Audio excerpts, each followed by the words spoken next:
Time, the present. Place, Hastings, on the southeast coast of England. Good for anybody's health.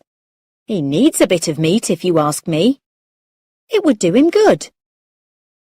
I could see by the look in her eyes that Brenda was thinking of something. When Brenda starts thinking of something, it usually means trouble for somebody. Usually me. You say he used to eat meat. Brenda looked towards me. He ate it once, he'll eat it again. I just have to think of a plan. Oh no, I thought to myself. Brenda had, of course, tried to interest Mr. Dunn in her sausages from the first day he arrived. Every morning she asked him again, until he told her not to. That was only on the third day. So Brenda said nothing more and gave him his vegetarian breakfasts. She asked him about himself, just to make conversation. The truth is, Brenda is the kind of person who likes to know other people's business. She didn't get much out of Mr. Dunn, but she didn't give up. Eventually, on the Monday of the second week, she got some information out of him. So that's what he told me, Claire, she said. He's resting after an illness. He didn't say what it was, but he has to be careful with his diet. I told you he looked ill, didn't I? Anyway, anybody can see that all he needs is some good meat inside him. It would do him a lot of good. You can see in his eyes he wants meat. I've seen him looking at the other guests when they're eating their sausages. You can't tell me he's happy with cereal and soya milk. A few days later, I stopped at Aunt Brenda's guest house to see what was happening with Mr. Dunn. He's agreed to try a sausage, my aunt told me excitedly. Really? I said. I was amazed.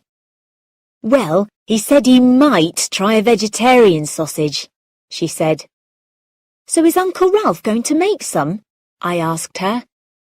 Well, that's what I told Mr. Dunn, my aunt replied. I said they would be ready on Saturday. And then she added, Oh, and I also said that you would try them first and let him know what they are like. But of course, Brenda was lying about the sausages. Ralph had never made vegetarian sausages in his life, and he wasn't going to start now. Is this a good idea? I said to my aunt slowly. They're not going to be vegetarian sausages at all. They'll be meat sausages, just like all the others. You're telling lies to Mr. Dunn, Aunt Brenda. Ah, but he won't know, said Brenda, looking me in the eye. Not if nobody tells him. But why do you care so much? I asked. It's only a sausage. I already knew the answer. To Brenda, her full English breakfast was what she was known for. It just wasn't a full English breakfast without Ralph's sausages. And nobody had ever turned down the famous sausages. To turn down Brenda's sausages was to turn her down, and she didn't like that at all. I knew then that Mr. Dunn didn't have a chance. The next Saturday, I arrived early at my aunt's guest house. I knew what to do. I sat opposite Mr. Dunn during breakfast, so that he could see the beach through the window. Brenda's guest house was also famous for its views of the sea. She thought the sea air helped her guests to enjoy their food more. There was a street between the guest house and the beach, and the windows were very big so that people passing by could see everybody enjoying their food. It was good for business. Mr. Dunn looked even more bad-tempered than usual. He seemed to have a cold because he sneezed a lot. Anyway, soon my aunt came out with my breakfast. It had bacon, egg, mushrooms, tomatoes, toast, and Uncle Ralph's vegetarian sausages, all cooked perfectly. Of course, the sausages were meat sausages as usual, but I didn't tell him that. I started eating my breakfast hungrily.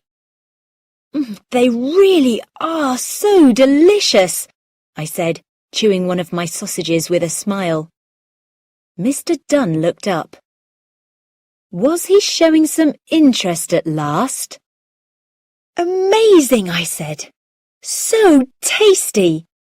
And are they completely vegetarian? He asked. Brenda says they are all soya and herbs, but they taste just like the best sausages ever. No meat at all, she says. Nobody could ever tell the difference. Would you like to try one? That's when he finally agreed to try one. Brenda brought in just one meat sausage on a plate.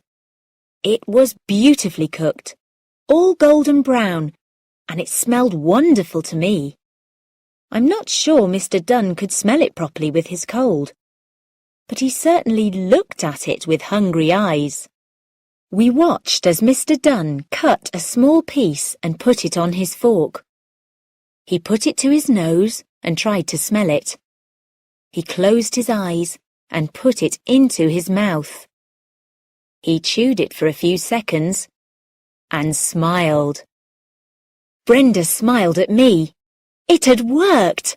Mr. Dunn liked them.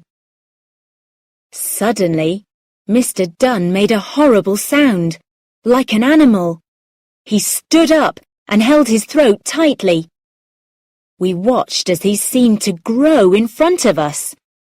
One moment he was Mr. Dunn.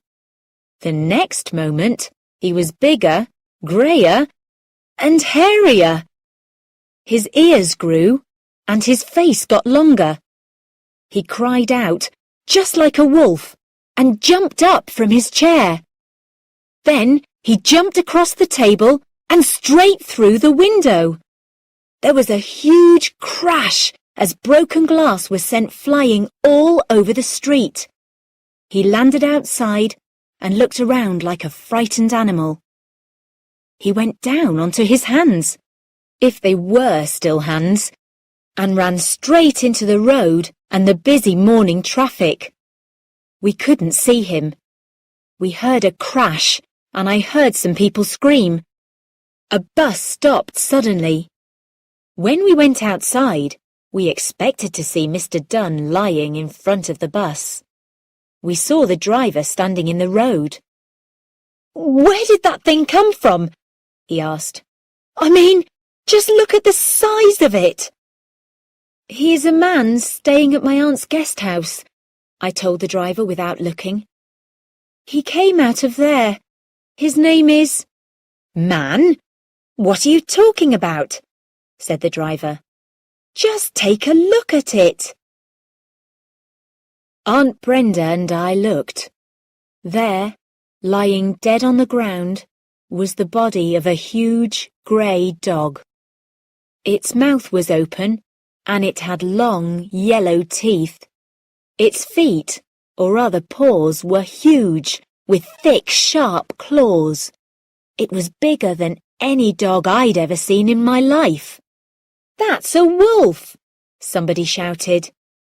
They were right. It was a wolf. But what was a wolf doing on a busy road in Hastings? We never saw Mr. Dunn again. Nobody knew anything about him. We never found out who he really was, or indeed what he really was. Aunt Brenda still manages her guest house and cooks her full English breakfast, but she doesn't mind if her guests want cereal instead of sausages now. In fact, I think she prefers it.